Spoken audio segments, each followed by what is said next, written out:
Assalamualaikum Bu Ida, cek. Ya, waalaikumsalam. Alhamdulillah.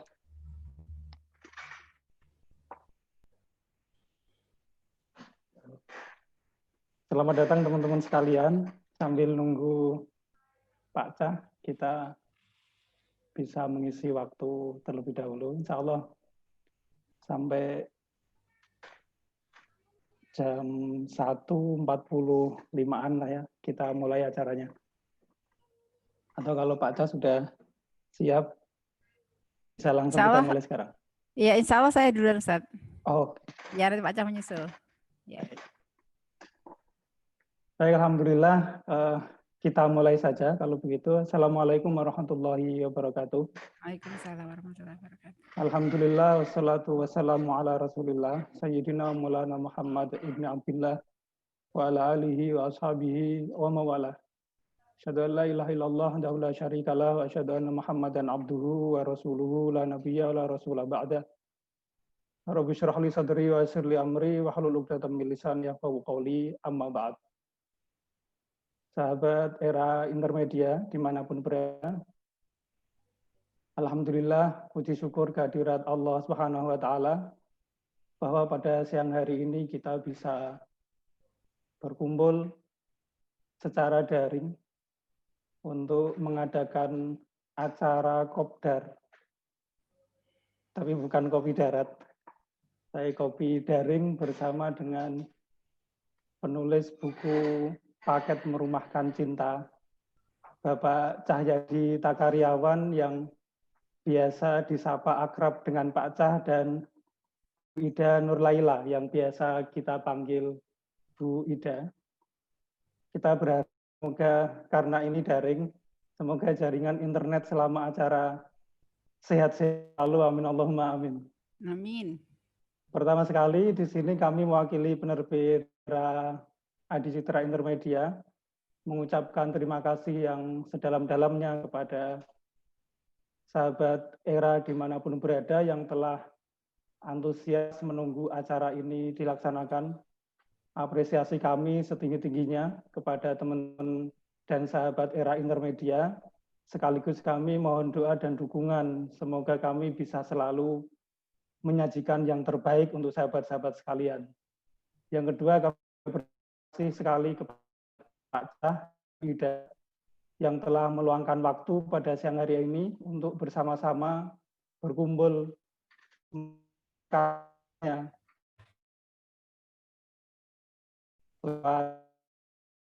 mahabbah dan sakinah. Setelah intermedia, sebelum acara kita mulai, ingin menyampaikan regulasi terlebih dahulu bahwa acara kita pada siang hari ini durasinya insya Allah 60 menit atau 1 jaman lah. Nanti kita akan bersama-sama insya Allah sampai jam 2:30, 3 sore. Dari 60 menit itu nanti 30 menitnya waktu kita persilahkan kepada Pak Cah dan Bu Ida untuk menyampaikan tips-tipsnya. Lalu kemudian 30 menit berikutnya adalah sesi tanya jawab. Sahabat bisa menulis pertanyaannya di kolom chat di sebelah kanan. Insya Allah nanti semua akan kita jawab. Kalaupun nanti waktu sudah habis, maka teman-teman bisa menemukan jawabannya di channel YouTube kami, Era Intermedia TV. Nanti akan ada jawabannya di situ, dan kami akan kabarkan berikutnya. Baik sahabat Era semuanya, mari kita buka acara kita pada siang hari ini dengan bacaan basmalah bersama-sama. Bismillahirrahmanirrahim. Selama 30 menit ke depan, waktu dan tempat kami persilakan kepada Bu Ida dan Pak Cah. Silakan Bu Ida. Ya. Bismillahirrahmanirrahim. Saya cek sound dulu, Ustaz. Apakah suara saya jelas, Ustaz? Jelas, alhamdulillah jelas. Ya, alhamdulillah. Oke. Bismillahirrahmanirrahim. Assalamualaikum warahmatullahi wabarakatuh. Waalaikumsalam warahmatullahi wabarakatuh. Alhamdulillah, syukur pada Allah SWT bahwa siang hari ini bisa menjumpai para sahabat yang mengakses buku Trilogi Akad Mahabbah dan Sakinah yang dirangkum dalam Rumahkan Cinta, terbitan era intermedia Solo, Masya Allah ya. Jazakumullah khairan, sahabat semuanya sudah mengapresiasi karya dari Pak Cah. Sudah diperkenalkan, saya Ida Nurlaila, saya adalah istri Pak Cah, teman mengarungi kehidupan rumah tangga selama hampir 30 tahun, insya Allah tahun 2001 nanti kita masuk ke 30 tahun pernikahan kami ya. Sebelumnya mohon maaf Pak Cah mempersilahkan saya duluan karena beliau sedang ada keperluan sebentar, nanti akan menyusul ke sini. Tadi sudah bersiap, tiba-tiba ada tamu mendadak dari luar kota. Terus ya udah saya duluan, baik. Alhamdulillah walaupun daring, semoga tidak mengurangi kebaikan acara kita. Kita niatkan ikhlas karena Allah untuk menuntut ilmu yang bermanfaat bagi kami sendiri selaku yang menggodok buku ini, maupun bagi para sahabat semuanya. Nantinya bukunya belum sampai ya Ustadz ya, belum sampai ke tangan pembaca ya. Belum. Oke, ya. Nantinya sampai ke tangan pembaca sekalian, bisa dibuka sampulnya, dibaca, bukan hanya dipajang ya, karena ilmu itu akan membawa kemanfaatan manakala kita baca, kita praktekkan ya, dan apalagi jika disampaikan oleh sahabat semuanya kepada orang-orang yang membutuhkan, begitu. Nah, buku trilogi ini cukup menarik karena dia bicara sejak pranikah di akad ini ya, di akad, kemudian nanti di Habah dan Sakinah ini bicara pasca nikahnya. Di Mahabah nanti teman-teman akan banyak mendapatkan tentang bagaimana penyesuaian diri di awal pernikahan, apa yang perlu dilakukan, karena ada hal yang menjadi catatan kami bahwa angka perceraian yang sangat tinggi di Indonesia ini ada di tahun pertama sampai ketiga pernikahan. Artinya sangat penting ya, selain mempersiapkan, itu adalah memperkuat imunitas di masa tahun pertama sampai ketiga pernikahan di zaman sekarang. Jadi sangat rentan pernikahan-pernikahan itu usianya masih seumur jagung sudah dilanda oleh prahara rumah tangga. Nah, ini hal-hal yang kemudian kita cermati dan Pak Cah menuliskannya di paket Mahabah. Nanti kalau teman-teman akan menerima, bisa melihat di bagian pertama. Akan dikupas tentang bagaimana belajar mencintai dan dicintai. Bagaimana tantangan keluarga di tahun pertama, yaitu ada masalah penyesuaian diri. Mungkin yang hadir di sini sebagian sudah berumah tangga, sehingga sudah lewat Bu Ida. Tapi tidak mengapa karena masih ada banyak hal yang kemudian bisa di start ulang bagi yang merasa bahwa kemarin aku belum seperti itu, maka kemudian bisa di start ulang untuk melakukan prosesnya. Ya. Masalah penyesuaian diri, kemudian bagaimana kebiasaan-kebiasaan diri sebelum menikah itu yang kemudian harus kita rubah karena kita setelah menikah harus membuka yang namanya adalah ruang toleransi dengan pasangan kita agar tidak terjebak kepada ruang ekspektasi. Karena seringkali kami mendapatkan ungkapan kekecewaan dari pasangan-pasangan yang barusan menikah itu. Nggak menyangka, dikira kalau menikah dengan ikhwan misalnya, atau dengan akhwat, maka kemudian yang terjadi adalah mendapatkan satu keadaan yang sangat ideal. Nah, itu yang namanya ruang ekspektasi. Ketika kemudian seseorang menikah dan dia berharap nanti pasanganku akan begini begitu. Ya, kalau perempuan itu konon menurut survei yang pertama kali kecewa di dalam pernikahan itu adalah perempuan. Mereka mengira punya suami akan dimudahkan dalam segala hal. Dibangunkan sholat malam gitu katanya dikiranya. Kemudian diajak sholat berjamaah ya. Kalau pergi digandeng gitu. Kemudian dicukupi kebutuhannya kali gitu ya. Apalagi yang prosesnya itu pakai acara PDKT yang wow gitu kan. Nggak tahu ya setelah menikah kok cuma seperti ini gitu. Nah, begitu ya. Jadi ada namanya ruang ekspektasi, ruang harapan-harapan yang kemudian itu nanti akan mengalami penyesuaian dengan pasangan yang kita sebut sebagai ruang adaptasi. Sebelum ruang adaptasi, maka ketika melihat perbedaan-perbedaan dengan pasangan, mereka perlu melakukan yang namanya ruang dialog. Jadi, kok kamu ternyata begini, tidak seperti yang aku harapkan, maka mereka melakukan dialog, saling pengenalan ya, ta'aruf lebih jauh. Bahkan kalau ini kita bicara pernikahan syar'i di mana tidak ada proses yang namanya pacaran, ada banyak hal yang kemudian perlu kita ungkapkan dengan ta'aruf lanjutan setelah pasca menikah. Bahkan orang-orang di luar sana yang mereka melalui dengan proses pacaran, itu pun ternyata menurut mereka, apa yang mereka lakukan pada masa-masa sebelum menikah yang disebut sebagai pacaran itu adalah kepura-puraan, karena hanya jaim saja gitu. Lapisan-lapisan kepribadian itu akan kelihatan nyata setelah kemudian menikah. Tidak bisa disembunyikan, karena 24 jam melihat, bertemu ya, apapun didengarkan, apapun dilihat, yang tidak bisa disembunyikan. Maka perlu di sana ada satu keterbukaan. Nanti akan teman lihat di bagian mahabbah itu. Ada keterbukaan satu sama lain, yang dalam hal ini pun ada hal-hal yang perlu diperhatikan etikanya tentang keterbukaan. Ternyata suami istri pun tidak boleh seluruhnya dibuka. Ada hal-hal yang tetap harus disimpan di antara suami istri itu. Wah, apa ya gitu. Masa sih ada yang disimpan di antara suami istri? Ada gitu. Di antaranya adalah tentang aib-aib masa lalu. Nggak boleh ya, malam pertama kemudian kita buka-bukaan aja deh gitu ya. Bukan hanya buka-bukaan baju, tapi buka-bukaan yang lain. Nah, gitu kan. Terus kamu dulu pacarnya berapa gitu. Si ini. Kamu pernah ngapain aja sama dia? Itu tidak boleh. Hal-hal yang sifatnya aib, maka dia harus ditutup. Dia harus disimpan. Tidak boleh kemudian dibicarakan. Ya, sekalipun sudah menjadi pasangan halal. Nah ini ya, ternyata keterbukaan pun ada batasnya. Dalam dialog itu, hal-hal yang sudah ditaubati, masa lalu yang sudah ditaubati, itu tidak boleh untuk kemudian diungkap lagi, dibicarakan lagi. Ya, karena sudah pada tempatnya. Ya, buanglah mantan pada tempatnya. Maka membuka aib itu sudah tidak pada tempatnya. Nah ini ruang dialog.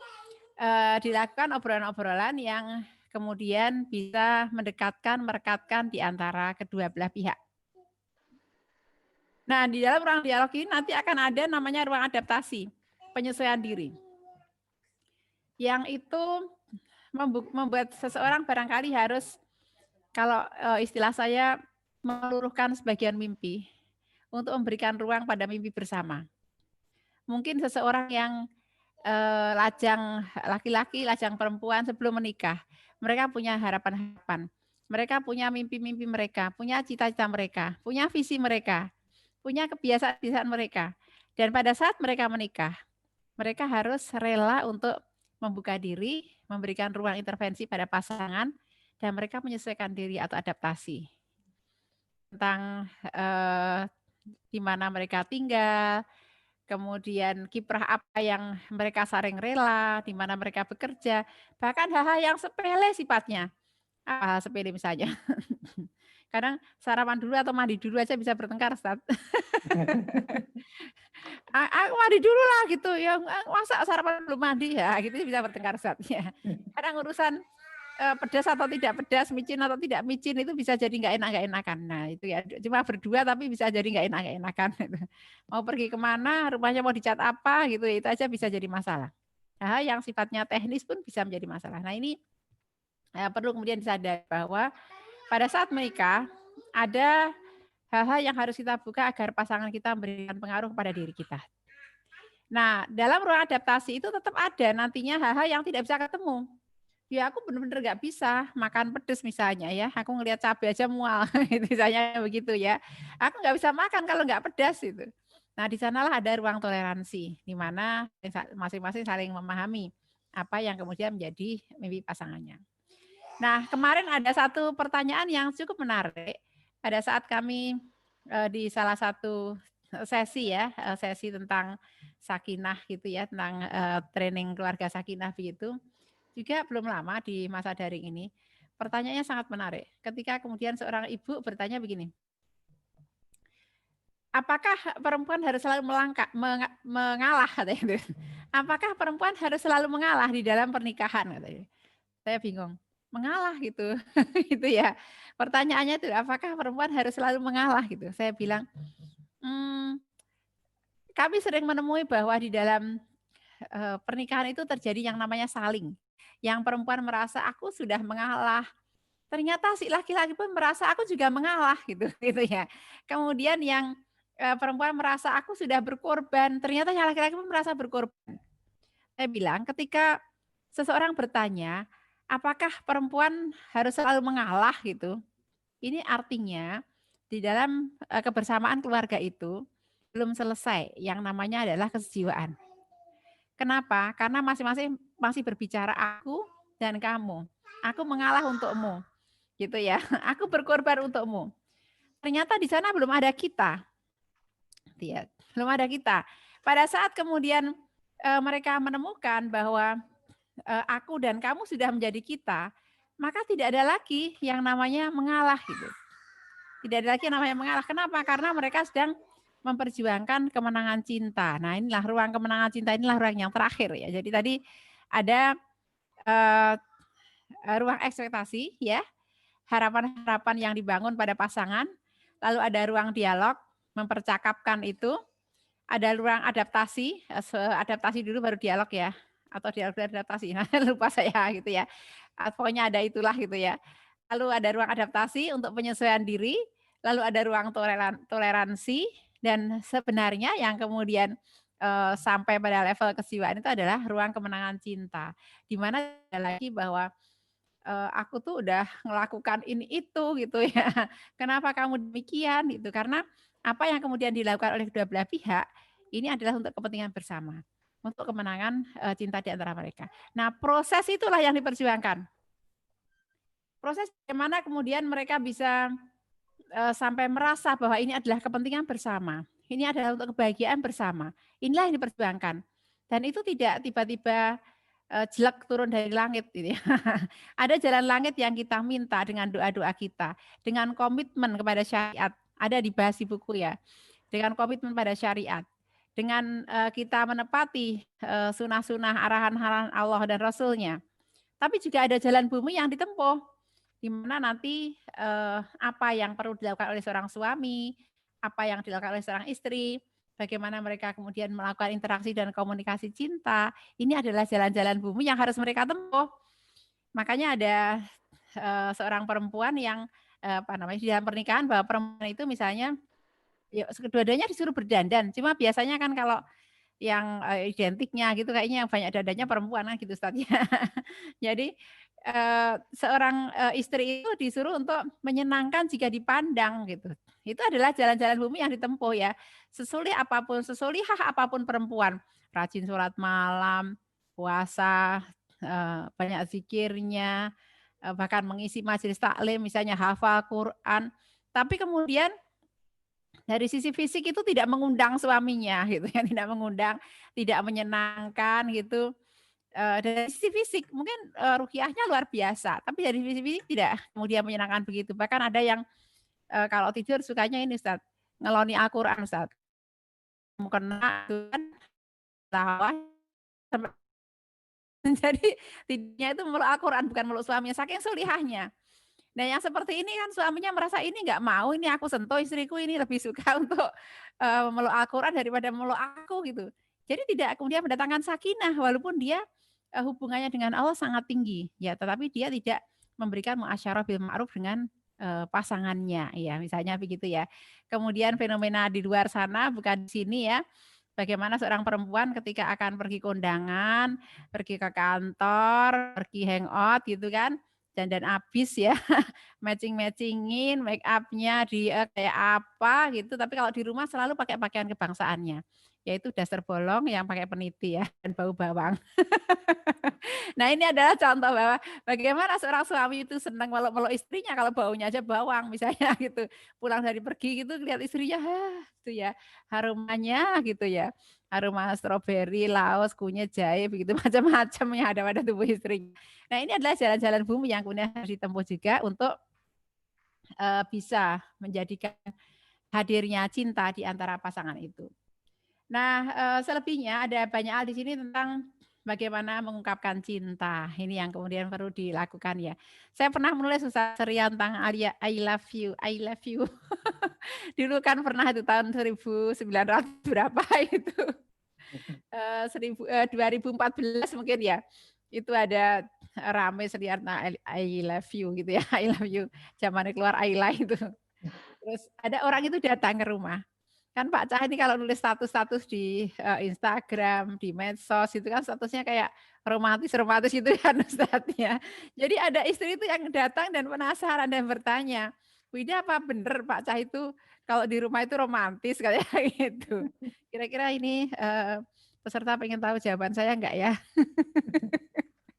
Jadi itu berawal dari konflik sama suaminya gara-gara si istri itu setiap hari menuntut suaminya mengatakan I love you gitu. Pokoknya ayah itu harus bilang I love you setiap hari gitu. Terus ayahnya bilang capek nggak mau gitu. Cuma bilang I love you aja suaminya bilang capek nggak mau gitu. Masa kayak gitu loh. Kata Pak Tah itu seorang suami itu harus mengungkapkan cintanya sama istri itu setiap hari gitu. Terus suaminya tuh jengkel kan, udah kamu ke rumahnya Pak Cah tanya sama Bu Ida gitu. Bener nggak Pak Cah itu bilang I love you setiap hari gitu. Jadi dia datang ke rumah. Nah ya saya jadi juga gitu. Nah apa jawaban saya? Kira-kira Pak Ustadz jawaban saya? Pak Cah romantis Ustaz. Tentang romantis itu sendiri sesuatu yang harus kita perbincangkan karena apa yang menjadi persepsi kita bahwa romantis itu seorang yang baca puisi, menyanyi untuk kita, bawa setangkai mawar gitu ya. Ini adalah persepsi yang dibentuk oleh cerita telenovela gitu ya. Drama Korea gitu bukan yang semestinya seperti itu persisnya begitu. Kan ternyata setiap laki-laki itu punya romantisme dan cara romantisme yang berbeda, yang unik gitu. Jadi terkadang ke dalam diam mereka romantis itu adalah menemani istri, ya beraktivitas. Nggak ada suaranya Ustadz, tapi dia mau nganter-nganter kemana-mana, diem aja. Nah itu romantis ya, karena yang lainnya suka ngerayu-ngerayu tapi nggak mau nganter-nganter kemana-mana. Ada yang begitu gitu ya. Jadi jangan dikira romantis itu hanya yang pinter ngerayu itu. Hati-hati kalau suaminya terlalu pinter ngerayu, bukan hanya istrinya yang dirayu.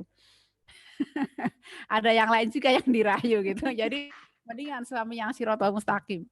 Ngertinya pulang ke rumah gitu ya, nggak bisa belok-belok, nggak bisa ngerayu ya, tapi dia setia gitu. Jadi nggak banyak bicara tapi setia itu luar biasa bisa demikian. Nah, jawaban saya adalah bahwa ungkapan cinta itu bisa banyak hal. Bahkan kalau dalam buku Mahabbah nanti Pak Cah menyampaikan ada 10 macam cara mengungkapkan cinta. Mau tahu apa? Mau tahu sekarang apa mau baca bukunya? Apa tanya Ustadz Ali itu yang ngolah-alik bukunya sampai dari mentah sampai matang yang goreng-goreng bukunya. Baik, saya sampaikan ya di kesempatan kali ini sambil menunggu Pak Aja karena saya juga ikut-ikut gitu ya. Kalau Pak Aja nulis buku ya kita ikut mendiskusikan. Baik. Nah, yang pertama bagaimana mengungkapkan cinta adalah dengan ungkapan verbal. Ini ungkapan yang paling apa ya? Paling diharapkan perempuan karena perempuan suka hal yang verbal. I love you, aku cinta kamu, aku sayang kamu, aku rindu kamu gitu ya. Ini hal-hal yang banyak ditunggu oleh perempuan. Bahkan ada yang meragukan ketika laki-laki itu nggak mengungkapkan itu. Padahal nggak harus itu diungkapkan, tapi itu kalau diungkapkan itu Masya Allah. Maka di sini kalau ada bapak-bapak, jangan lupa untuk mengungkapkan yang demikian pada pasangannya. Bukan hanya bapak-bapak, ibu-ibu juga kasih contoh suaminya untuk mengungkapkan begitu. Biar nggak takut, nggak ngerasa bahwa kok gitu ya, suamiku senang nggak sih sama aku 12 tahun menikah dan belum pernah mengatakan I love you satu kali pun katanya. Anaknya sudah 3 dan dia suamiku sayang aku nggak sih, masa nggak pernah bilang I love you, kata suaminya. Aku tuh nggak model-model begitu gitu ya, aku tuh nggak gombal begitu tapi aku setia. Nah ini salah satu ungkapan cinta ya. Yang kedua adalah dengan nonverbal. Nonverbal itu apa? Ya apa saja gestur kita ketika diajak bicara, mau mendengarkan, melihat wajah, itu adalah bagian dari ungkapan cinta. Mimik, senyuman, ya apa saja. Dan bahasa verbal itu punya batas, di mana dia hanya mengalir pada saat disampaikan. Tapi bahasa nonverbal, dia mengalir 24 jam. Dalam diam pun itu adalah bahasa verbal, nonverbal. Nah, ini yang harus dipelajari bagaimana agar ungkapan-ungkapan verbal pasangan suami istri itu juga bisa menunjukkan bahwa aku dengan ungkapan verbal itu. Ya, seperti misalnya sentuhan fisik, menggandeng tangan, memijat, mengelus ya. Ini juga bagian dari ungkapan cinta. Enggak usah diomongin jalan digandeng, itu romantis ya dan itu ungkapan cinta. Kalau laki-laki kadang-kadang juga ini masalah ekonomis ya, Ustaz. Nanti kalau nggak digandeng lari ke mall, ke gerai mana. Jadi digandeng deh biar istrinya nggak bela-bela. Itu mas gandeng terus saja. Nah, ini motif ekonomi ini ternyata begitu. Nah, bercanda Ustaz ya. Kemudian ungkapan cinta itu juga dengan kesetiaan. Nah, ini yang paling utama.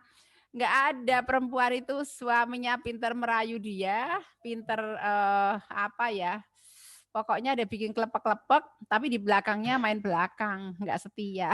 Nah, harapannya nggak begitu ya. Jadi ungkapan cinta yang paling sangat ditunggu itu adalah kesetiaan itu sendiri. Itu adalah luar biasa. Yang ketiga, ungkapan cinta dengan pasangan, itu adalah kecemburuan yang proporsional. Jadi kalau ada laki-laki atau istri yang tidak cemburu pada pasangannya, bahaya nih ya. Nggak ada cinta kali ya, gitu ya. Jadi harus ada cemburu. Karena cemburu itu adalah tanda cinta. Tapi yang mana? Yang proporsional. Jangan asal semuanya dicemburuin ya. Ada yang penyemburunya suka scroll, suka ngintip-ngintip HP suami. Terus apa? Nomor-nomor yang menurut dia membahayakan diblokir semuanya. Itu ya. Jadi, oh ini suka kita selalu blokir gitu. Nah, ini paranoid ya. Jadi enggak usah sampai segitunya. Yang lebih penting adalah kalau kita sarankan perkuat imunitas cinta di antara pasangan itu, maka di luar sana mau nyamuk, mau lalat, mau virus ya, mau corona itu nggak akan tembus untuk kemudian meretakkan cinta di antara pasangan. Manakala ada kelekatan di antara keduanya. Ada satu ikatan yang erat di antara keduanya. Jadi nggak ada tuh jadinya pelakor atau pebinor gitu ya. Kenapa? Karena di antara keduanya sangat lekat begitu. Kemudian ungkapan cinta yang lain adalah hadiah. Ini kalau bahasa cintanya hadiah. Yang hadiah itu belum tentu sesuatu yang harus mahal gitu ya. Belum tentu sesuatu yang harus apa ya, sangat berharga itu atau kelihatan bentuknya banget itu. Hadiah itu bisa jadi adalah perhatian-perhatian kecil yang diberikan pada pasangan. Bahkan sesuatu yang gratis sekalipun Ustaz. Misalnya pergi ya, suami pergi keluar kota ya. Biasanya oleh-oleh yang wajib dibawa adalah apa Ustaz? Pakaian kotor ya Ustaz ya. Pasti itu. Ini Bu, ini Mbah, itu ya oleh-olehnya apa pakaian kotor. Baju kotoran itu. Ini ya. Nah, padahal gitu, kalau dia mau bawa oleh-oleh barang sesuatu yang sederhana, yang kecil sekalipun, itu akan sangat menyenangkan bagi istri yang menyukai bahasa cinta hadiah. Maka coba selipkan apa yang bisa dipakai. Mungkin uang lembaran $100 gitu, Ustaz. Jadi wah ini gitu ya. Ini mah $100 gitu. Itu bukan hanya selembar Ustaz, 100 lembar gitu. Jadi kira-kira istrinya bawain mata uang asing, jangan recehan, jangan sampai parah. Ini semuanya istri ya dengan kemudian dengan kepercayaan dan baik sangka. Ini ya. Husnudzon itu sesuatu yang kadang-kadang mahal harganya Ustaz dalam rumah tangga. Kenapa? Karena ada setan yang merusak rumah tangga. Namanya siapa? Ada yang kenal namanya setannya? Setan Dasim ya. Jadi yang misinya adalah memang meretakkan rumah tangga, menimbulkan prasangka-prasangka. Yang itu kalau dibiarkan berkembang, Masya Allah ya, dia akan merusakkan kepercayaan satu sama lain.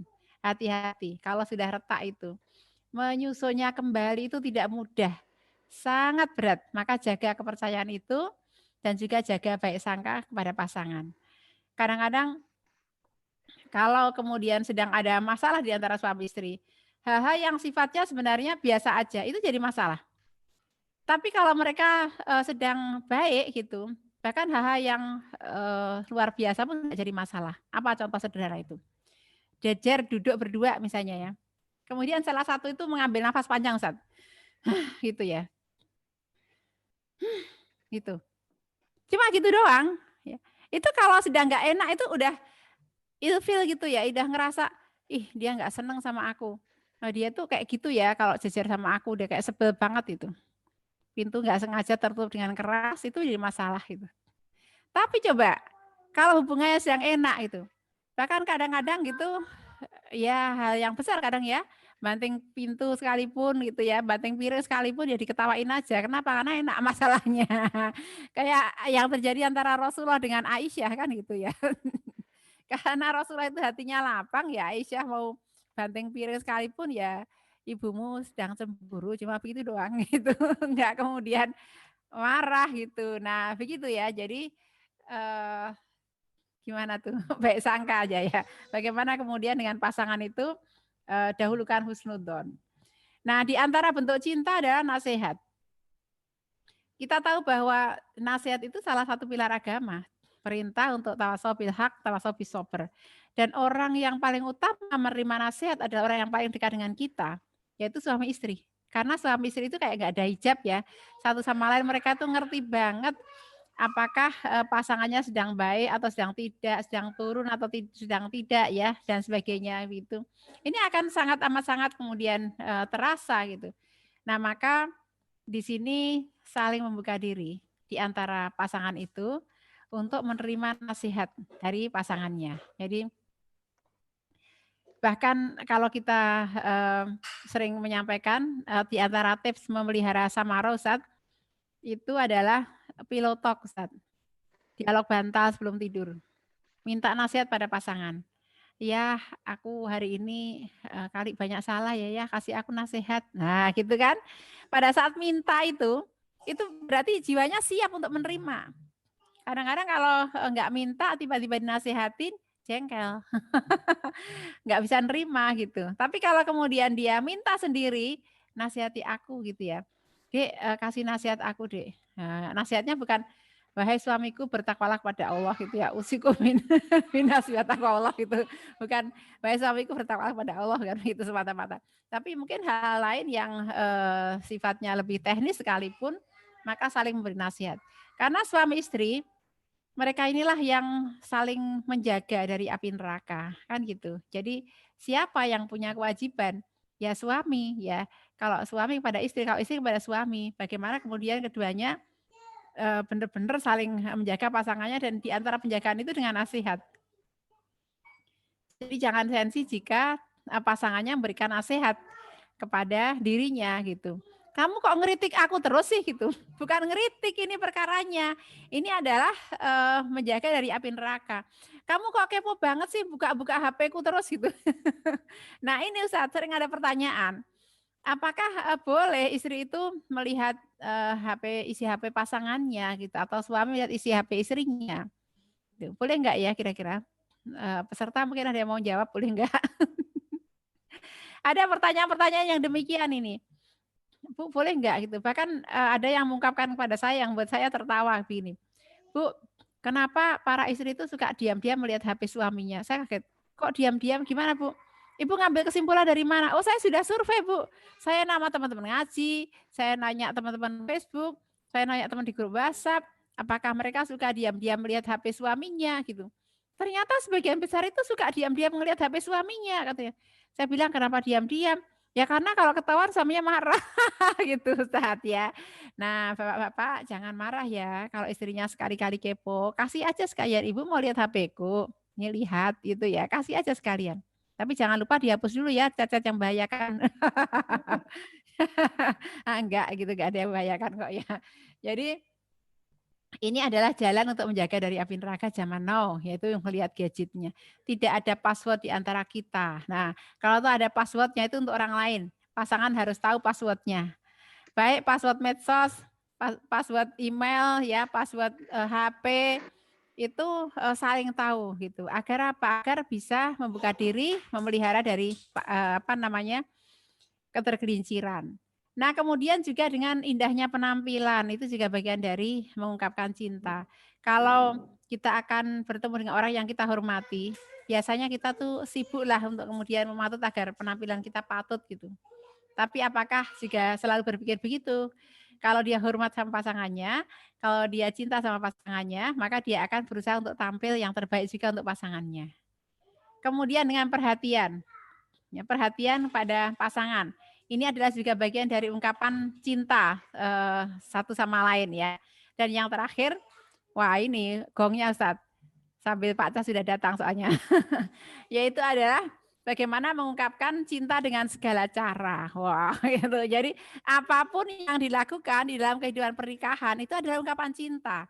Ketika seorang istri melaksanakan kewajibannya, suami melaksanakan kewajibannya, istri kemudian melakukan proses-proses seperti mendidik anak, melakukan pekerjaan rumah tangga, ini adalah bagian dari ungkapan cinta kepada pasangan. Sudah datang Pak Cahnya, selamat datang Pak Cah. Saya sudah capek juga ke Ustadz ini. Biar dilanjutin Pak Cah ya Ustadz. Selamat datang Pak Cah, alhamdulillah. Ini buat teman-teman sahabat era sekalian, kalau mau ada yang bertanya, silakan langsung ditulis saja di kolom chat. Nanti insya Allah akan dijawab oleh Pak Cah dan Bu Ida. Monggo Pak Cah, waktunya. Baik, terima kasih Ustaz. Assalamualaikum warahmatullahi wabarakatuh. Alhamdulillahirrahmanirrahim. Sahabat sekalian, berbahagia sekali pada kesempatan siang hari ini kita bisa ngobrol-ngobrol ya. Bagaimana kita merumahkan cinta kalau dari tema yang kita angkat, dari proses sejak dari mencari calon jodoh, kemudian proses pernikahan, kemudian kita hidup interaksi dalam kehidupan sehari-hari, sampai kemudian masing-masing dari suami istri berproses bersama, menua bersama, hingga tetap bisa mempertahankan jodoh itu sampai kelak di surganya Allah SWT. Jadi kita bukan hanya hidup bahagia menikah di dunia ini, tetapi kita berharap itu akan sampai di surganya Allah SWT. Makanya saya sering mengatakan bahwa sebetulnya konsep jodoh itu ada dua. Yang pertama adalah jodoh yang diupayakan. Ini terutama bagi teman-teman yang belum menikah ya, bagaimana mencari jodoh. Ini adalah jodoh yang diikhtiarkan. Sampai kemudian nanti akad. Setelah akad, maka konsepnya adalah jodoh yang dijaga. Bagaimana kita menjaga supaya istri kita, suami kita itu tetap menjadi jodoh sampai di surga nanti. Jadi kadang-kadang kita menganggap seakan-akan kalau kita bicara tentang jodoh itu ya seakan-akan itu hanya berlaku untuk orang yang belum nikah saja. Kalau ngomongin jodoh itu, wah itu urusannya anak muda yang belum nikah itu. Padahal kita yang sudah menikah, jodoh itu adalah bagaimana agar tetap berjodoh. Bagaimana jodoh ini kita pertahankan. Bagaimana jodoh ini kita jaga. Sehingga kadang-kadang ada yang nanya, lah itu kalau memang jodoh itu ya, seseorang itu menikah lalu kemudian disebut sebagai jodoh, lalu bagaimana dengan orang yang bercerai? Kadang-kadang ditanyakan seperti itu, berarti apakah mereka itu salah jodohnya? Nah, cerai itu kan kita baru tahu setelah kejadian. Sebelum kejadian, maka yang harus kita lakukan itu adalah berupaya menjaga. Kita tahu kalau dalam hadis riwayat Muslim itu ada singgasana iblis di atas air laut ya, bahwa iblis selalu menggerakkan anak buahnya, pasukannya itu untuk mengganggu manusia. Dan setiap saat ada yang datang lapor kepada bosnya itu, aku sudah menggoda manusia hari ini yang aku lakukan, aku menggoda mereka begini. Lalu bosnya bilang, kamu belum berbuat apa-apa gitu ya. Datang lagi yang lainnya, saya sudah menggoda manusia begini, belum apa-apa itu. Sampai ketika ada iblis yang datang dan mengatakan, aku menggoda mereka dan aku tidaklah meninggalkan mereka, kecuali setelah mampu memisahkan suami dari istrinya atau istri dari suaminya. Barulah bosnya mengatakan, hebat kamu. Jadi Imam Al-Munawi memberikan komentar atas hadis ini mengatakan, hadis ini berupa pencelaan terhadap perceraian untuk menunjukkan betapa cerai adalah sesuatu yang sangat sangat diinginkan oleh iblis. Itu menjadi target. Jadi kalau istilahnya Imam Munawi itu program terbesarnya iblis itu adalah bagaimana caranya memisahkan suami dari istri atau istri dari suami. Jadi kalau itu bisa dilakukan oleh anak buahnya, wah hebat kamu, itu menjadi pihak yang paling hebat gangguannya gitu ya. Nah jadi kita tahu bahwa di sepanjang perjalanan pernikahan itu selalu ada godaan. Iblis tidak membiarkan ya manusia itu hidup bersenang-senangan dengan pasangannya. Iblis tidak membiarkan manusia itu senang-senang dalam keluarganya gitu. Maka dia akan selalu datang, dia akan selalu mengganggu, dia akan selalu membuat kekacauan dalam rumah tangga itu, menimbulkan syahwat sangka, menimbulkan kecurigaan, menimbulkan kecemburuan, menimbulkan berbagai macam hal yang tidak nyaman. Nah, tugas kita itu adalah menjaga. Bagaimana caranya menjaga agar suami istri yang sudah dihalalkan oleh Allah SWT dalam akad nikah itu tetap berjodoh. Nah, usaha untuk menjaga inilah, ini sebetulnya bagian yang penting setelah akad, kemudian kita menghadirkan mahabbah di dalam rumah tangga kita, sampai nanti rumah tangga kita itu tenang, sakinah. Jadi setelah kita memperjuangkan itu semuanya, rumah tangga kita menjadi rumah tangga yang sakinah, nyaman suasananya, sehingga keluarga kita itu, ya kita dengan segala dinamika, dengan segala perjuangan, dengan termasuk berbagai macam gangguan-gangguan yang datang itu, bisa kita tepis karena kita sadar sepenuhnya bahwa ini harus dijaga. Jadi kalau kita bicara jodoh, Bapak Ibu sekalian, teman-teman sekalian, itu bukan hanya omongannya mereka yang belum menikah. Jadi kalau kita sudah menikah itu, kita ngomongin jodoh, babnya adalah bagaimana menjaga agar istriku tetap menjadi jodohku sepanjang hidupku, bahkan sampai di surga nanti. Suamiku tetap menjadi jodohku sampai akhir hayatku dan sampai di surga nanti. Itu sesuatu yang diperjuangkan, bukan sesuatu yang gratis, bukan sesuatu yang tiba-tiba dikasihkan gitu aja. Enggak, ini sesuatu yang harus kita perjuangkan. Nah, jadi upaya kita untuk memperjuangkan itu, sahabatku sekalian ya, bagaimana setelah kita akad, kita berusaha untuk mendapatkan mahabbah. Cinta kita yang paling utama dalam rumah tangga itu adalah cinta kepada Allah SWT. Gak mungkin kita akan bisa merumahkan cinta kalau kita tidak meraih cintanya Allah SWT. Coba ada ungkapan yang dan dijadikan sebagai judul buku ya oleh Syekh As-Soyim. Satunya berjudul Buyutun la tadkhuluha al-malaika. Rumah-rumah yang tidak dimasuki oleh malaikat. Satu lagi buyutun la tadkhuluha asyayatin. Rumah-rumah yang tidak dimasuki oleh setan. Coba, kalau ada rumah, sahabat sekalian perhatikan, kalau ada rumah, di mana di dalam rumah itu malaikat nggak mau masuk, pertanyaan saya adalah, cinta seperti apa yang ada dalam rumah tangga itu? Malaikat aja nggak mau masuk kok. Lalu cinta kayak apa yang bakal muncul dalam keluarga yang kayak begitu, yang malaikat aja nggak mau masuk? Sebaliknya, kalau ada rumah di mana setan itu nggak berani masuk, lah kebayang kan? Setan aja nggak berani masuk, nggak mau dia masuk, karena setan tidak suka dengan satu rumah di mana di dalamnya itu digunakan untuk ibadah. Setan nggak suka masuk ke dalam satu rumah di mana di dalam rumah itu selalu ditegakkan perintah-perintah Allah. Setan tidak mau masuk ke dalam satu rumah di mana sunnah-sunnah Nabi SAW itu dilaksanakan di rumah itu, diaplikasikan di rumah itu. Setan nggak mau masuk. Kalau ada dua kondisi rumah, satunya rumah yang tidak dimasuki malaikat, satunya rumah yang tidak dimasuki setan, maka cinta yang ada dalam dua rumah itu berbeda. Cinta yang ada di dalamnya berbeda. Jadi kalau kemudian kita tidak menjadikan kecintaan kepada Allah itu sebagai setinggi-tinggi kecintaan kita dalam kehidupan keluarga kita, maka cinta yang kita rumahkan itu adalah cinta remeh-temeh, cinta yang itu akan mudah sekali goyah, cinta yang tidak bersumber kepada kekuatan zat yang maha kokoh dari Allah SWT. Maka merumahkan cinta, menghadirkan mahabbah dalam rumah tangga kita itu harus selalu bersumber kepada cinta kita kepada Allah SWT. Cinta kita kepada zat yang maha memberikan cinta kepada kita semuanya. Ini yang kita tanamkan dalam kehidupan sehari-hari, rumah yang tidak akan dimasuki oleh setan. Orang-orang beriman yang ada dalam rumah tangga itu, alladzina amanu asyaddu hubban lillah. Orang-orang beriman sangat Allah. Syekhul Islam Ibnu Taimiyah mengatakan apa bukti bahwa seseorang itu cinta kepada Allah? Salah satunya adalah kata beliau, ketika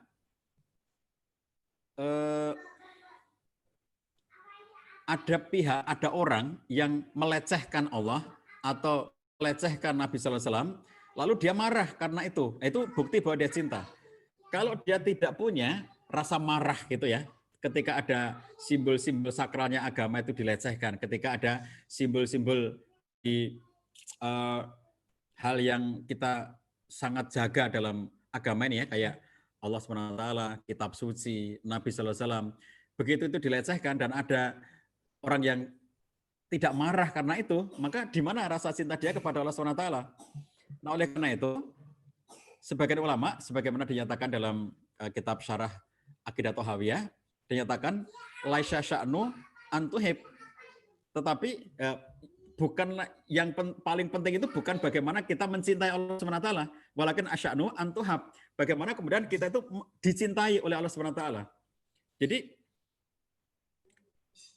kalau seseorang itu sudah dicintai oleh Allah SWT, menjadi yang dicintai ya, bukan saja kita tuh mencintai Allah, tapi kita menjadi dicintai oleh Allah SWT.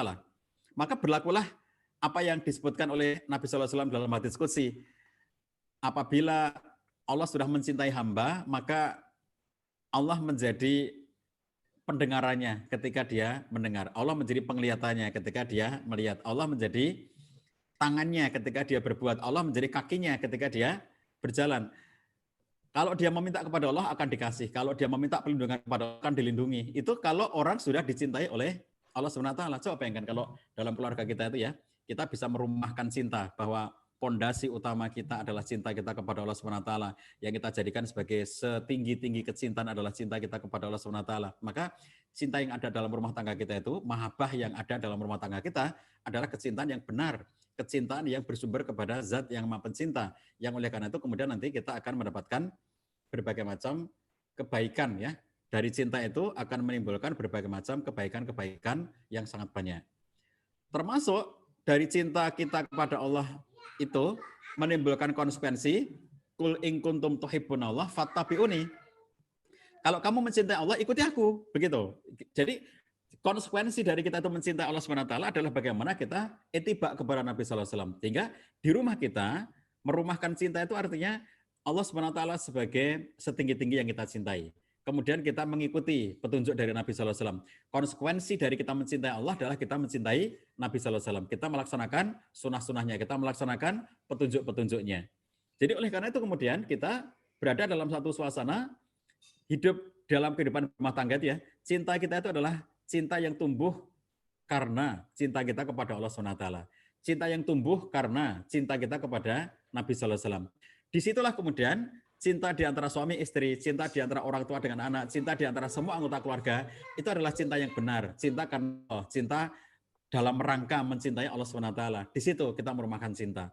Kalau sudah mampu itu, maka insya Allah akan muncullah sakinah, muncullah ketenangan, muncullah suasana yang nyaman dalam kehidupan berumah tangga. Bukan berarti kalau keluarganya sudah sakinah, itu kemudian tidak ada konflik. Bukan berarti kalau sudah sakinah, kemudian tidak ada lagi persoalan. Bukan seperti itu. Tapi kalau keluarga kita sudah sakinah, maka mudah untuk menyelesaikan masalah. Seperti gambaran Allah SWT ketika menggambarkan tentang orang-orang yang bertakwa itu ya. Orang bertakwa itu bukan orang yang tidak punya masalah. Bukan orang yang tidak punya problem. Bukan orang yang tidak punya dosa atau kesalahan. Allah SWT menyatakan alladzina idza fa'alu fahisatan aw dzalamu anfusahum dzakarullah fastaghfaru lidzunubihim. Jadi orang yang bertakwa kepada Allah SWT itu juga bisa melakukan fahisyah, perbuatan yang keji, audzalamu anfusahum, atau mendolimi diri mereka sendiri. Bedanya adalah kalau orang-orang bertakwa, kalau dia sempat melakukan fahisyah, maka zakarullah, ingat kepada Allah. Fastaghfaru lidzunubihim, kemudian istighfar, ampunan atas dosanya. Wala misirru ala ma fa'alu, kemudian dia tidak mengulangi lagi perbuatannya itu, wa hum ya'lamun. Jadi orang-orang yang keluarganya sudah sakinah, itu juga apabila mereka itu mendapatkan satu masalah, satu persoalan dalam hidup rumah tangga mereka, mereka segera mengembalikan itu kepada Allah SWT. Mereka segera melakukan proses perbaikan. Kemudian mereka belajar agar problem-problem yang sudah, atau masalah-masalah yang sudah mereka pernah alami itu, tidak akan berulang-ulang lagi dalam kehidupan mereka. Belajar dari hal-hal yang sudah mereka dapatkan bersama-sama dalam kehidupan. Nah, jadi sahabatku sekalian, untuk bisa merumahkan cinta ya, dimulai bagaimana kita memilih pasangan hidup yang baik, mencari jodoh, ini jodoh yang diikhtiarkan. Setelah itu kemudian kita melaksanakan akad. setelah akad itu kemudian kita hidup berumah tangga dengan menghadirkan kecintaan yang tertinggi kita kepada Allah Subhanahu wa taala, dengan melaksanakan konsekuensi berupa mentaati Nabi sallallahu alaihi wasallam, maka insya Allah kemudian kita mendapatkan mahabbah di situ, mahabbah yang benar, cinta yang benar yang ada dalam rumah tangga kita. Setelah kita mendapatkan cinta yang benar itu, kita akan mendapatkan suasana sakinah di dalamnya. Bagaimana kita berinteraksi dengan nyaman, berinteraksi dengan sebuah ketenangan yang disebutkan oleh Imam Al-Mawardi dalam kitab An-Nukat wal Uyun, bahwa yang dimaksud dengan sakinah itu karena suami istri itu mereka didekatkan oleh Allah SWT. Mereka menikah itu akhirnya mereka menjadi dekat satu dengan yang lainnya. Sehingga muncullah sebuah suasana sakinah yang tidak didapatkan oleh mereka yang tidak dekat dengan pasangannya. Nah, oleh karena itulah ini akan menjadi sebuah kehidupan yang nyaman karena sudah mengasaskan atau melandaskan dirinya kepada cinta yang sangat tinggi, yaitu cinta kepada Allah SWT. Nah, kurang lebih begitu ya teman-teman sekalian.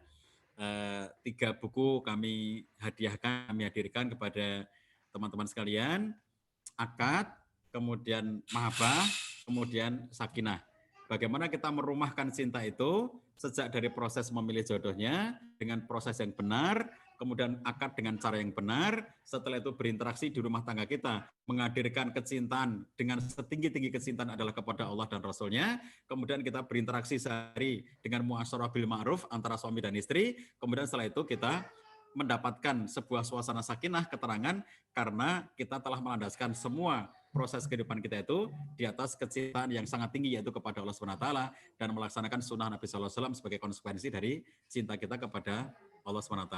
Nah, insya Allah dengan prosesi seperti itu, dari akad, kita mendapatkan mahabbah, dan ujungnya adalah sakinah. Begitu ya teman-teman sekalian, mudah-mudahan ada manfaatnya, dan nanti bisa diperjelas dengan membaca bukunya. Kita hadirkan untuk teman-teman sekalian. Silakan dibaca 3 seri itu, bukan hanya untuk yang sudah menikah atau bukan hanya untuk yang belum menikah, bisa untuk yang sudah maupun yang belum, dalam rangka untuk membuat supaya kronologinya, prosesnya, keseluruhannya itu bisa menjadi sesuatu yang evaluatif bagi kita semuanya. Demikian Ustadz Ali, kalau ada masih waktu bisa kita sambung dengan diskusi. Assalamualaikum warahmatullahi wabarakatuh. Waalaikumsalam warahmatullahi wabarakatuh. Terima kasih Pak Cah, Bu Ida. Terima kasih atas tips-tipsnya. Lebih lengkap nanti bisa kita baca di buku yang alhamdulillah ini kemarin sudah jadi bukunya. Insya Allah mulai besok sudah siap dikirim. Lebih cepat dari estimasi kami di awal. Alhamdulillah nanti teman-teman yang penasaran langsung membacanya. Kami mohon waktu sebentar Pak Cah dan Bu Ida. Di awal kita sepakati sampai 2:30, tapi mohon waktunya karena ini ada pertanyaan biar tuntas acara kita pada sore hari ini. Jadi pertanyaannya begini Ustaz.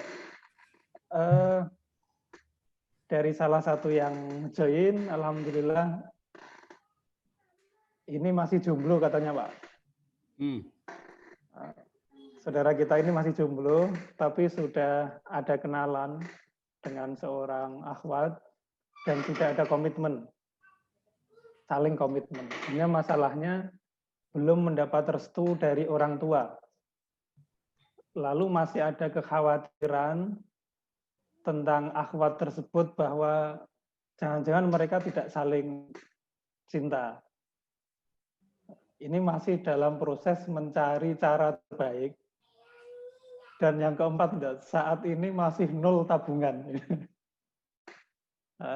Tapi sebenarnya intinya adalah karena belum mendapat restu dari orang tua. Nah, bagaimana menyikapi hal perempuan, Ustaz, ya? Apa, Ustaz? Orang tua laki-laki apa perempuan itu ya? Nggak ada kejelasan? Nggak ada kejelasan di pertanyaan itu. Cuma saya belum dapat restu ortu atau mungkin dari ikhwannya ini. Oke. Ya. Oke, Ustaz. Baik, teman-teman sekalian yang dirahmati Allah SWT. Jadi kalau kita berusaha untuk mendapatkan kebaikan di dalam kehidupan kita itu ya, maka kita memang tidak mencukupkan diri hanya dengan mempelajari fikihnya.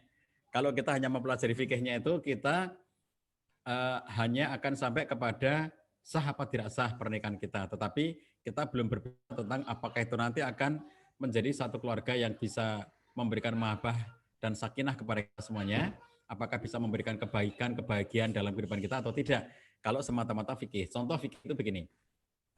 Kalau misalnya yang tidak setuju adalah orang tuanya laki-laki, maka secara fikih itu diabaikan.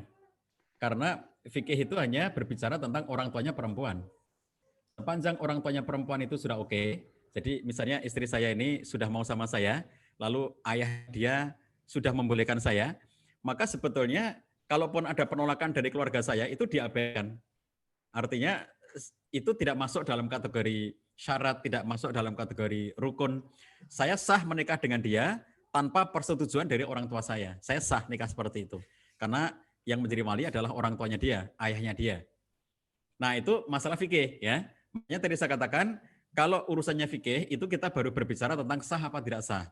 Nah, pernikahan yang tidak direstui oleh orang tua dari pihak laki-laki itu sah. Nah, kalaupun misalnya yang tidak setuju itu orang tuanya perempuan, maka kalau sekedar mencari pembenaran, kita bisa mencarikan pembenarannya gitu ya. Artinya kalau secara fikih itu banyak pendapat. Jadi misalnya kalau kita menggunakan fikihnya Imam Syafi'i, maka hadis la nikah illa biwali, tidak ada nikah kecuali dengan wali, maka itu dipahami oleh Imam Syafi'i sebagai mutlak, bahwa keberadaan wali dari pihak perempuan itu mutlak.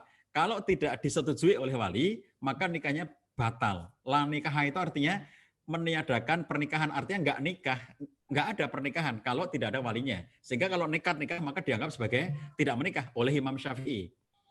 Nah, seandainya kita berpikir bagaimana ya, orang tua yang perempuan nggak setuju, orang tua yang laki-laki nggak setuju. Nah, kalau sekedar pengen mendapatkan pembenaran fikihnya, bisa kita carikan ya. Ustadz Ali bisa mencarikan dalil-dalilnya. Kalau Imam Abu Hanifah, boleh pernikahan tanpa harus dengan persetujuan wali dari pihak perempuan.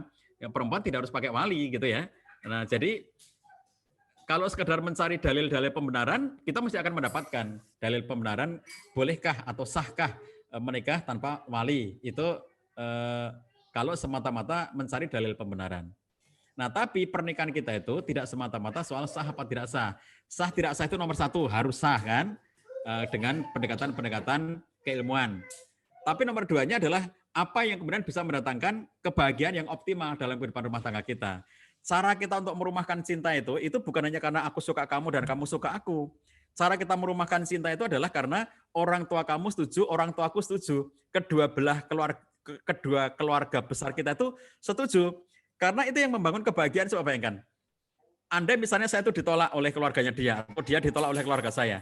Itu nggak nyaman banget kan? Kita nggak bisa menyambung silaturahim kepada keluarga besar itu. Padahal salah satu yang dinikmati itu adalah hubungan kekerabatan. Contohnya misalnya kalau kita di Indonesia, mudik ya.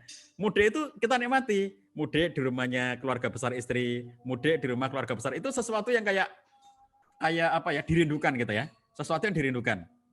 Jadi kalau kemudian kita lama nggak ke rumah, nggak mengunjungi ke keluarga besarnya istri, kita merasa rindu nggak ke sana. Kalau lama nggak mengunjungi rumah keluarga besarnya suami, juga rindu nggak ke sana. Jadi ada suasana yang kita rindukan. Itu sesuatu yang bisa merumahkan cinta di dalam keluarga kita itu. Nggak semata-mata yang penting aku dan kamu mau. Makanya kemudian ada orang, ayo kita kawin lari gitu ya. Capek itu ya, kawin sambil lari-lari gitu, capek. Jadi kalau kemudian kita semata-mata berpikir, kan ini sah menurut pendapat imam mazhab tertentu ya, oke sah secara pendapat fikih, tetapi apakah itu nanti akan mendatangkan kebaikan, apakah itu nanti akan mendatangkan kemaslahatan, apakah itu nanti akan mendatangkan kebahagiaan. Bagaimana kalau ternyata setelah mereka nikah dan dimusuhi, contohnya ya, karena mereka nikahnya tanpa wali yang dari jalur keluarga, akhirnya mereka nikah dengan wali hakim, sementara KUA tidak akan menerima itu. Kenapa tidak menerima? Dia akan mempertanyakan mana suratnya, surat pengantar dari RT, dari RW, dari kelurahan. Itu kalau nikah itu surat pengantarnya, banyak banget kan, RT, RW, kelurahan sampai kecamatan kan, itu kemudian baru bisa diproses pernikahannya. Begitu nggak punya itu kan nggak bisa nanti diproses pernikahan di KUA itu. Di mana walimu nggak ada, dua-duanya nggak ada yang mengakui anak ini gitu. Jadi kan KUA tidak akan ambil resiko dengan pernikahan seperti itu. Akhirnya mereka menikah dengan wali hakim, mengangkat seseorang untuk menjadi wali hakim di antara mereka, mengajak dua orang untuk menjadi saksinya, lalu mereka mengatakan menurut imam mazhab tertentu ini sah, taruhlah sah menurut mazhab itu. Tapi begitu mereka pulang dan setelah hidup berumah tangga, beberapa bulan kemudian ketahuan oleh keluarga kedua belah pihak, ngamuk kedua-duanya kan, keluarga perempuan ngamuk, keluarga laki-laki ngamuk, mana kebahagiaan kita? Jadi hidup kita justru akan diliputi oleh kecemasan. Kalau ke sana nanti ditolak, ke sana ditolak. Jadi akhirnya kita merasa tertolak di mana-mana, dimusuhi. Apalagi kalau kemudian dalam situasi kita sekarang itu, saya kira hampir semua keluarga punya grup WhatsApp keluarga ya. Setiap keluarga kita mesti punya grup WhatsApp masing-masing itu. Coba bayangkan, kita di-remove loh. Itu nggak enak banget ya. Keluarkan dari grup keluarga. Wah itu nggak enak banget loh. Itu padahal cuman hanya dalam dunia medsos ya. Itu aja sudah sangat, wah aku dikeluarkan, kita sudah nggak diakui sebagai keluarga, udah nggak nyaman banget kan di antara kita itu. Nah oleh karena itu, kalau ada situasi di mana masih ada kendala dari orang tua ya, maka memang harus ada lobby ya. Ada lobby ke atas dan lobby ke bawah. Mengetuk pintu langit, minta kepada Allah SWT agar membukakan hati orang tua yang menolak itu mengetuk pintu langitnya.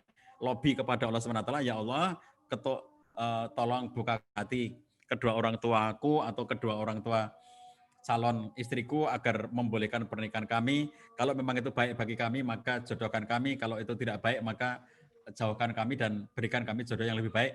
Dan seterusnya itu sesuatu yang kita mengetuk dulu pintu langitnya. Setelah itu kemudian kita baru berusaha untuk melaksanakan pendekatan-pendekatan kemanusiaan.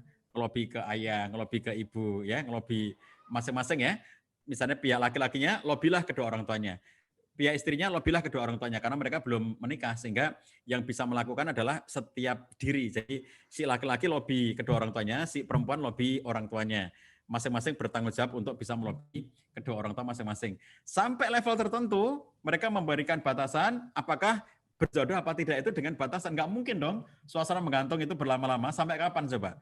Sampai tua, ya nggak mungkin. Itu nanti akan menyiksa diri sendiri. Jadi harus ada batasan waktu. Sampai batas waktu tertentu, dan ternyata tidak bisa mengetuk pintu tadi itu, ya harus realistis bahwa pernikahan kita tidak direstui.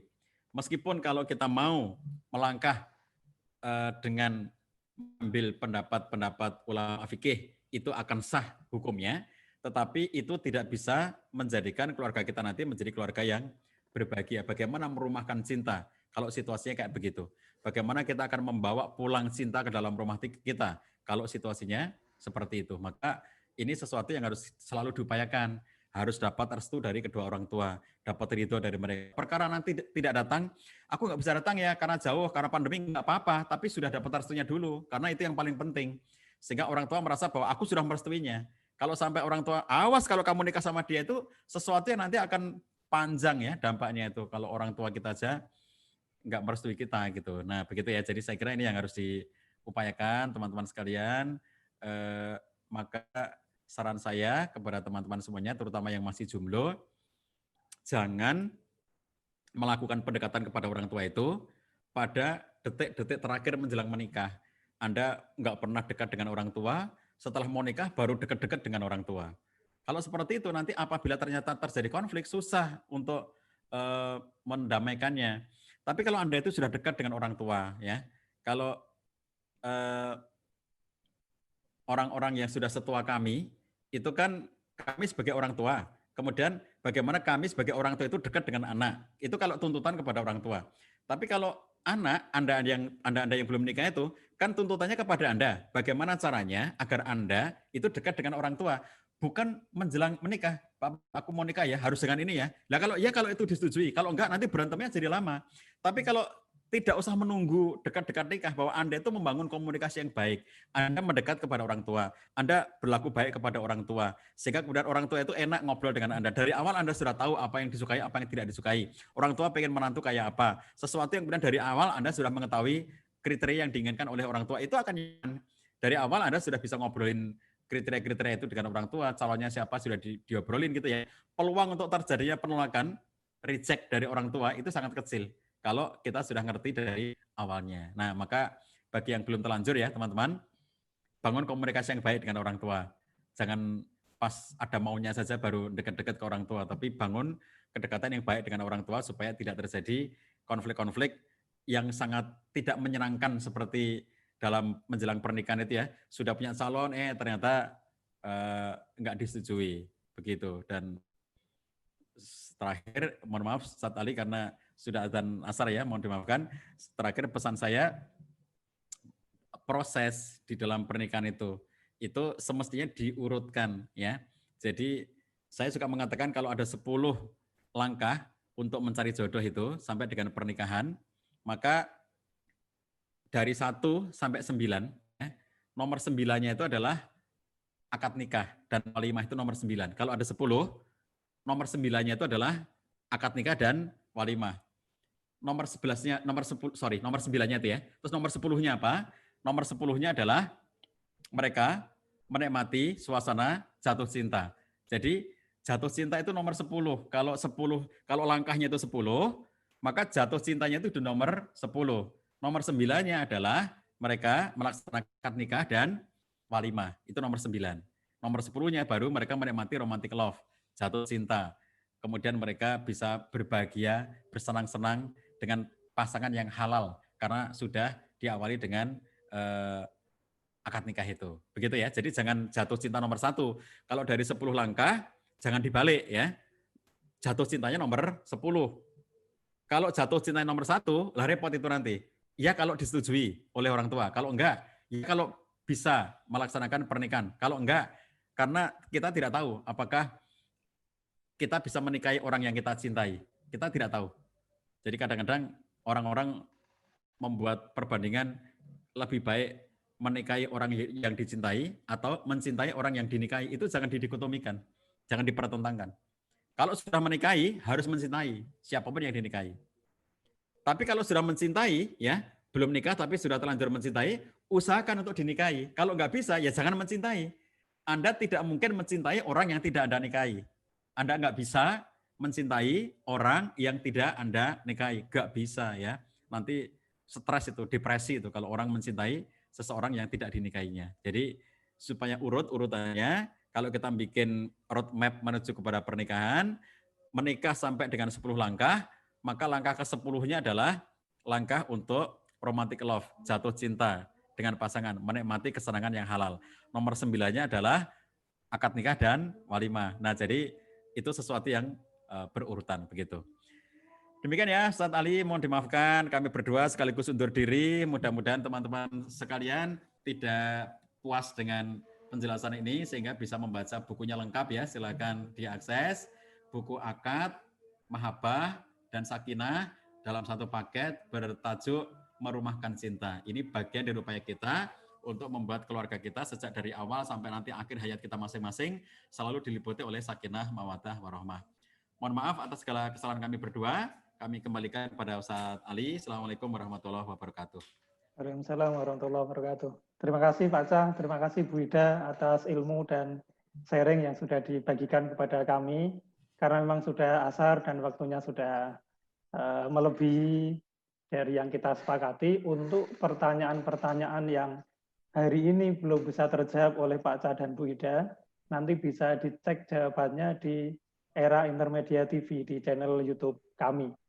Mungkin nanti kami akan ada dialog dengan Pak Cah atau nanti kami akan menulis jawabannya di kolom komentar dari Zoom ini yang sudah kami rekam, nanti bisa diupload bisa dilihat di YouTube kami.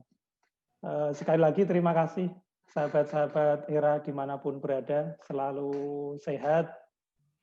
Semoga pandemi segera berakhir. Insya Allah buku segera kami kirim per besok insya Allah sehingga bisa segera dinikmati. Mohon masukan kalau ada hal-hal yang perlu kami perbaiki. Terima kasih sekali lagi. Kita akhiri dengan bacaan hamdalah dan kafaratul majelis. Alhamdulillahirabbil alamin. Subhanaka Allahumma bihamdika asyhadu an la ilaha illa anta astaghfiruka wa atubu ilaik. Assalamualaikum warahmatullahi wabarakatuh.